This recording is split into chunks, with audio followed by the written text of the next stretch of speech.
Welcome all of you. आज हम लोग डिस्कस करेंगे क्रीज रिकवरी टेस्टर के माध्यम से फैब्रिक की क्रीज रिकवरी। फैब्रिक की एक प्रॉपर्टी है क्रीज रेजिस्टेंस क्रीज रिकवरी। आज जो है क्रीज रिकवरी टेस्टर के माध्यम से जो हम क्रीज रिकवरी फैब्रिक की क्रीज रिकवरी को जो है लैब में कैसे मेजर करते हैं इसको डिस्कस करेंगे। क्रीज रिकवरी फैब्रिक की प्रॉपर्टी है जो फैब्रिक पे जो है क्रीज फार्म होती है, फैब्रिक हमारा फोल्ड होता है, बेंड होता है। हम फैब्रिक को जो है यूज करते हैं, रेगुलर यूज करते हैं तो फैब्रिक पे हमारे जो है फैब्रिक हमारा फोल्ड होता है। तो फैब्रिक फाइबर की, यार्न की, फैब्रिक की नेचर होता है कि फैब्रिक फोल्ड होने के बाद एक अपने पुनः अपने स्टेट अवस्था में जो है रिटर्न होता है। नेचुरल फाइबर की क्रीज रिकवरी का लेवल अलग होगा और सिंथेटिक फाइबर की क्रीज रिकवरी का लेवल अलग होता है। जनरली आपने देखा होगा कि मार्केट में व्रिंकल फ्री यानी crease free, wrinkle free fabric या व्रिंकल फ्री शर्ट या गारमेंट्स जो हमारे आते हैं। तो इस तरीके से जो है व्रिंकल फ्री जनरली जो है सिंथेटिक मटेरियल इस तरीके का जो है नेचर दे पाता है। कोई भी नेचुरल फाइबर जो है जनरली जो है व्रिंकल फ्री फैब्रिक जो है फॉर्म नहीं करता है। तो आइए हम लोग देखते हैं कि लैब में हम जो है क्रीज रिकवरी को या क्रीज जो है रेजिस्टेंस को हम कैसे जो है मेजर करते हैं। तो आइए देखते हैं, आगे बढ़ते हैं। Measurement of crease recovery.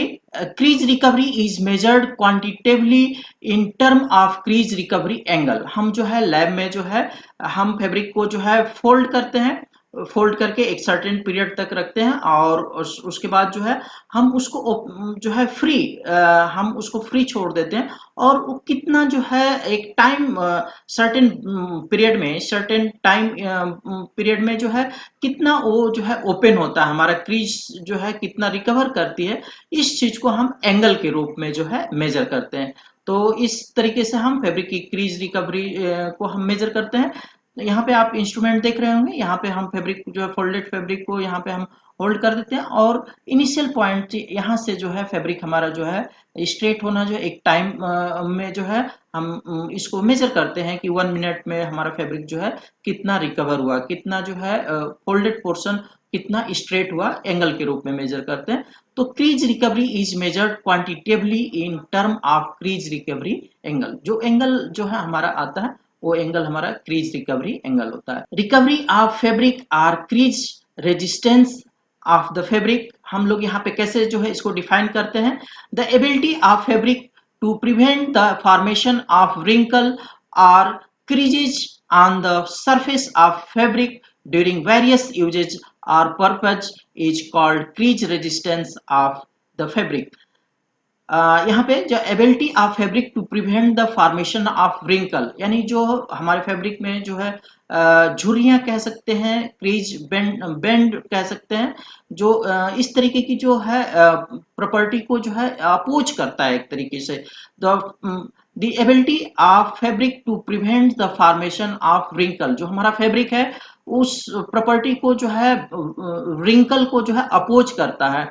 are creases on the surface of the fabric during various uses or process is called crease resistance of the fabric. जब हम फैब्रिक को जो है पर्पज में, अलग अलग पर्पज में यूज करते हैं, वेयरिंग में या जो है बेड शीट कवर, तमाम हम पर्पज में यूज करते हैं, फैब्रिक हमारा फोल्ड होता है। लेकिन जब फैब्रिक को हम फ्री छोड़ देते हैं तो फैब्रिक पुनः अपनी अवस्था में जो है लौट आता है। तो इस नेचर को हम फैब्रिक का जो है क्रीज रिकवरी और क्रीज रेजिस्टेंस ऑफ फैब्रिक कहते हैं।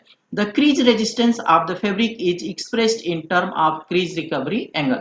और इसको हम जो मेजर करते हैं लैब में कि किस फैब्रिक का, अलग अलग फैब्रिक का क्रीज रिकवरी लेवल अलग अलग होगा, तो हम फैब्रिक का जो मेजर करते हैं उसको हम एंगल में जो है मेजर करते हैं। एक टाइम बाउंड में हमने एक टाइम बाउंड में फैब्रिक को फोल्ड किया और टाइम बाउंड में हमारा फैब्रिक कितना रिकवर हुआ, हम इसको एक एंगल में मेजर करते हैं। तो आइए आगे देखते हैं। एपरेटस यूज, हम जो है जनरली जो हम क्रीज रिकवरी को मेजर करने के लिए जो एपरेटस हम जनरली जो यूज करते हैं, स्पेसमैन लोडिंग डिवाइस जो है, यानी जो हम सैंपल है, सैंपल को हम कहाँ पे प्रेस करेंगे, जो है लोड करेंगे। क्रीज रिकवरी टेस्टर, और जो टेस्टर जिसमें हम क्रीज रिकवरी को मेजर कर सके। लोडिंग प्लेट्स, स्टॉप वॉच, हमें एक टाइम को मेजर करने के लिए स्टॉप वॉच की जरूरत पड़ती है। सीजर, कैंची, सैंपल को कट करने के लिए हमें सीजर कैंची की जरूरत पड़ेगी। मार्किंग पेन, हमें एक मार्क करना पड़ता है कि सैंपल हमारा किस साइज का हो, सैंपल साइज की हम मार्किंग कर लेते हैं, तो हमें मार्किंग पेन की जरूरत पड़ेगी। फैब्रिक स्पेसमैन, जिसका हम जो है वो फैब्रिक चाहिए जिसका हम क्रीज रिकवरी एंगल मेजर करना चाह रहे हैं। मेजरिंग स्केल, और हमें एक स्केल की जरूरत पड़ेगी जिस स्केल के हेल्प से जो है हम फैब्रिक से हम सैंपल को वार्प वाइज और वेफ्ट वाइज सैंपल हम मेजर करके कट कर सकते हैं। तो इस तरीके से प्रिपरेशन ऑफ स्पेसमैन, हम स्पेसमैन को जो है टेस्टिंग के लिए कैसे प्रिपेयर करते हैं, सैंपल को कैसे प्रिपेयर करते हैं। The test specimen are prepared in both direction, warp way and weft way separately. अलग अलग हम वार्प वे और वेफ्ट वे जो है सैंपल को सिलेक्ट करते हैं। 10 specimen from each direction are prepared, हम 10 स्पेसमैन यानी 10 सैंपल जो है हम वार्प वे और 10 सैंपल वेफ्ट वे जो है प्रिपेयर करते हैं स्पेसिफाइड लेंथ और विड्थ में। The specimen are measured with the help of measuring scale and then cut by scissors, हम जो है मेजरिंग स्केल से जो है हम टेम्पलेट रख करके, या जो हमारा लेंथ क्या होनी चाहिए और विड्थ क्या होनी चाहिए उस साइज का हम जो है सैंपल सीजर से कैंची से कट कर लेते हैं।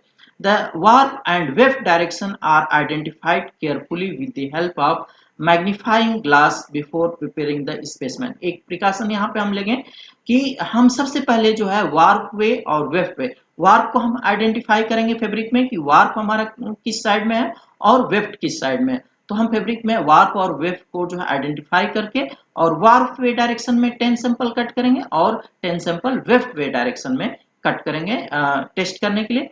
The specimen, the specimen size is kept 2 into 1 inch, यानी 2 इंच लंबा और 1 इंच चौड़ा जो हम सैंपल कट करेंगे वार्प वाइज और weft wise.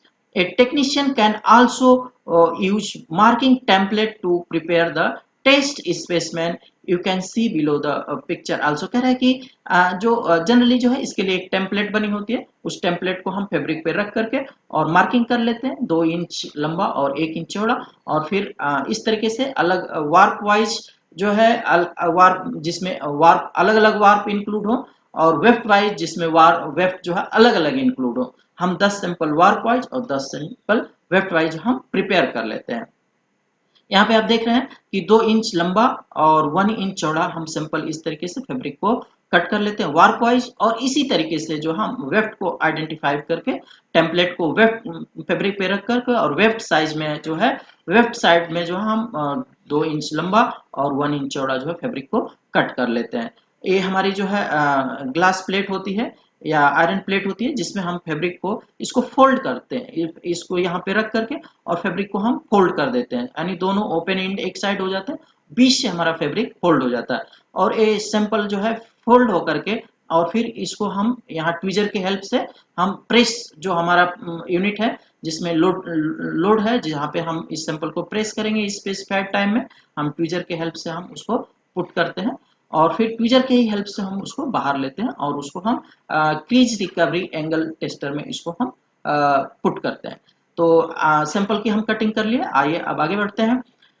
The warp way and weft way specimen are placed separately. First of all, 5 warp way specimen are folded in middle of the length। जो है हम वार्प वे और weft वे 10 हम जो 10 sample जो है कट किए हैं उसको जो है यानी फेस टू फेस और बैक टू बैक, यानी फैब्रिक का जो फेस जो फ्रंट है फ्रंट टू फ्रंट और बैक टू बैक जो है इस तरीके से फोल्ड करके और हम जो है इसको स्पेसमैन को फोल्डेड पोर्शन को जो है हम फैब्रिक को लोड करते हैं। These 5 specimen are folded face to face of the fabric. Now 5 other remaining warp way specimen are folded back to back। यानी हमने 10 सैंपल जो वार्प वे कटा था वो 5 जो है फेस टू फेस और 5 जो है बैक टू बैक जो है फोल्ड करते हैं। These specimen are also folded in middle of the length of the specimen. आपने जो specimen देखा, इसके इस पोर्शन में जो है हम इस ग्लास प्लेट को यहाँ पुट कर देते हैं, आधा पोर्शन है इसके आधे हाफ पोर्शन में, और फिर इसको हम फोल्ड कर देते हैं इसके ऊपर, यानी ये दोनों तरफ से हमारे अवे फैब्रिक इसको कवर कर लेता है, यानी दोनों ओपन एंड एक साइड हो जाते हैं। अब इसको हम ओपन एंड को जो है इस ट्वीजर के हेल्प से पकड़ करके और इस फैब्रिक को हम लोड में जो है 2 kg लोड देने के लिए इसको हम पुट करते हैं। आइए आगे बढ़ते हैं। यहाँ पे जो है टेस्टिंग प्रोसीजर में हम systematic diagram of specimen loading device, आप जो है स्पेसिमेन लोडिंग डिवाइस देख रहे हैं।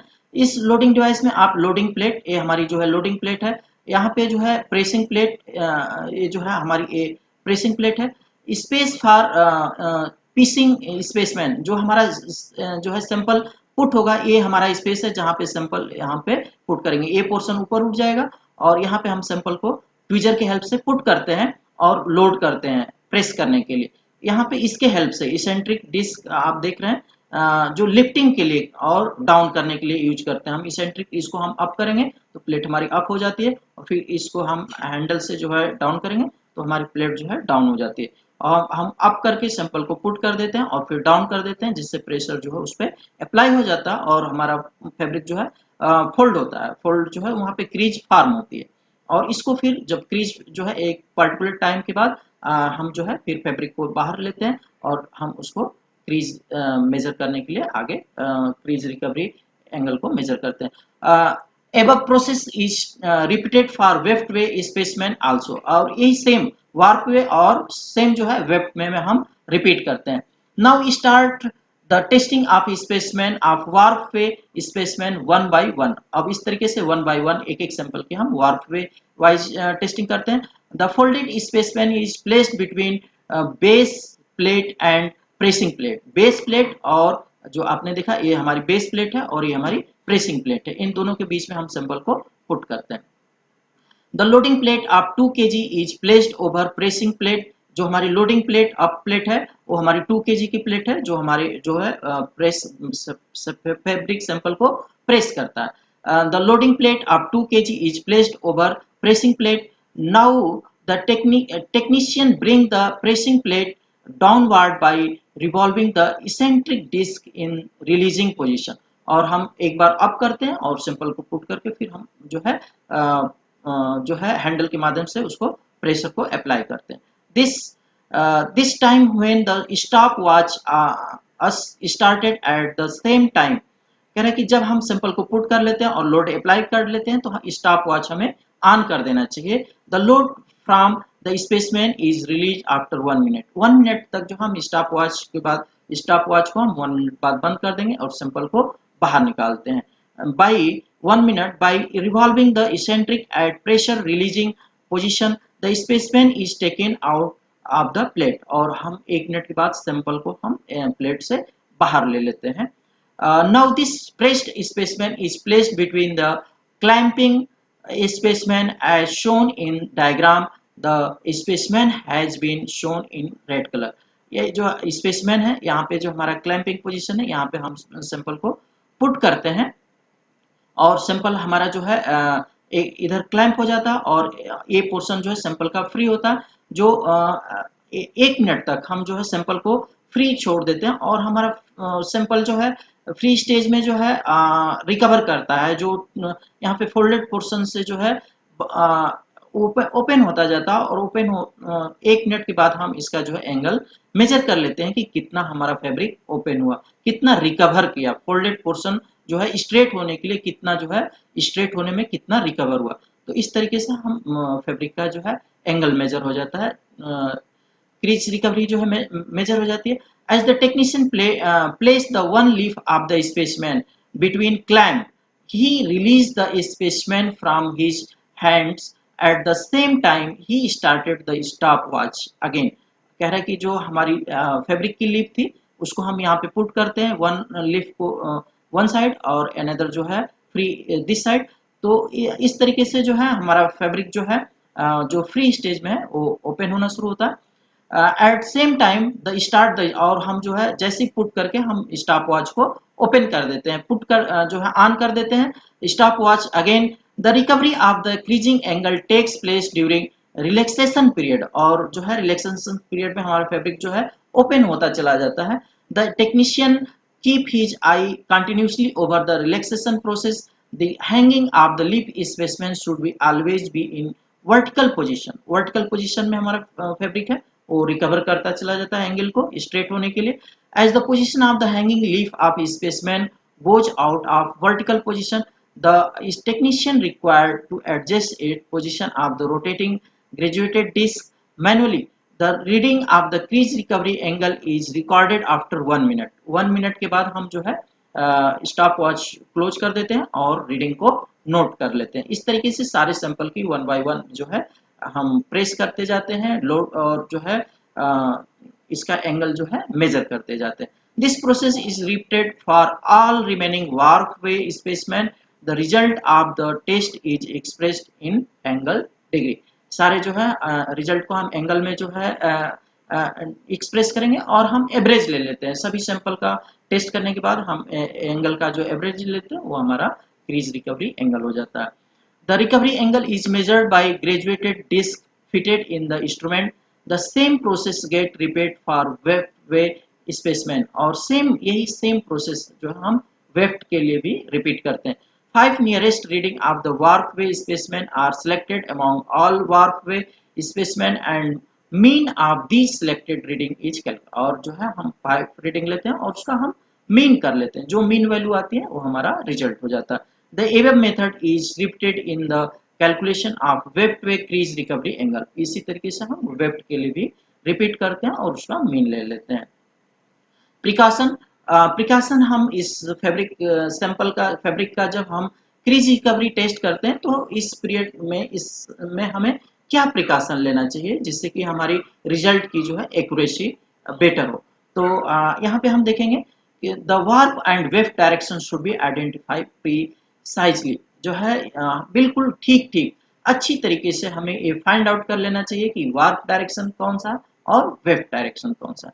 The dimension of each spaceman should be accurate, और जो है हम जो डायमेंशन सैंपल जब कट कर रहे हो सीजर के से तो वो हमारी जो है लेंथ जो है और विथ बिल्कुल एक्यूरेट एक समान जो है और फिक्स जो हमारा स्टैंडर्ड है उसी स्टैंडर्ड में कट होना चाहिए। The fabric should be condition for 4 hour under standard atmospheric, हमारा जो लैब टेम्परेचर और ह्यूमिडिटी है उस लैब टेम्परेचर और ह्यूमिडिटी पे हमारा फैब्रिक की एटलीस्ट 4 आवर कम से कम 4 आवर की कंडीशनिंग होनी चाहिए। 2-3 inch of the fabric should be removed from both the salvage before spaceman preparation. जब हम सैंपल कट कर रहे हो स्पेसमैन जो है प्रिपेयर कर रहे हो तो इस बात का हमें ध्यान रखना चाहिए कि हम सेल्वेज साइड से कम 2-3 इंच जो है स्पेस छोड़ करके हमें सैंपल को कट करना चाहिए। The loading time should be recorded precisely, और लोडिंग टाइम को हमें ठीक ठीक जो है मेजर करना चाहिए। The vertical position of the hanging leaf should be adjusted continuously during angle recovery period. Please यहाँ पे जो है हम अलग अलग जो है इस रिकवरी टेस्टर में जो है अलग अलग जो है ब्रांड के अलग अलग जो हमारे जो है रिकवरी टेस्टर मिलेंगे। तो कुछ यहाँ पे जो है टेस्ट टाइम का और वेरिएशन आपको मिलेगा। तो please note that dimension of spaceman, pressing load, dimension यानी जो सैंपल का लेंथ और विड्थ है वो अलग हो, dimension of spaceman, pressing load and time recovery time during hanging of a specimen may be varied according to the standard system following during testing। इस testing के पीरियड में जो है सैंपल की length, loading period, recording period, ये जो है अलग अलग सिस्टम में जो है आपका अलग हो सकता है, इट मे बी। तो हम यहाँ पे जो है फैब्रिक की जो है रिकवरी को जो है क्रीज रिकवरी को हमने जो है मेजर किया टेस्ट में, हम लैब में कैसे जो टेस्टिंग करते हैं मेजर करते हैं। मैं समझता हूँ कि आपको जो है फैब्रिक क्रीज रिकवरी टेस्टिंग जो है अच्छी तरीके से समझ में आ गई होगी। और अगर कोई भी कंफ्यूजन है तो आप मुझसे डिस्कस करते हैं, कमेंट बॉक्स में लिख सकते हैं। और किसी भी टॉपिक पे आपको जो है चाहिए तो लेक्चर चाहिए तो आप कमेंट बॉक्स में इजिली जो है लिख सकते हैं। मैं समझता हूँ कि आपको लेक्चर कंप्लीटली समझ में आ गया होगा। Thank you.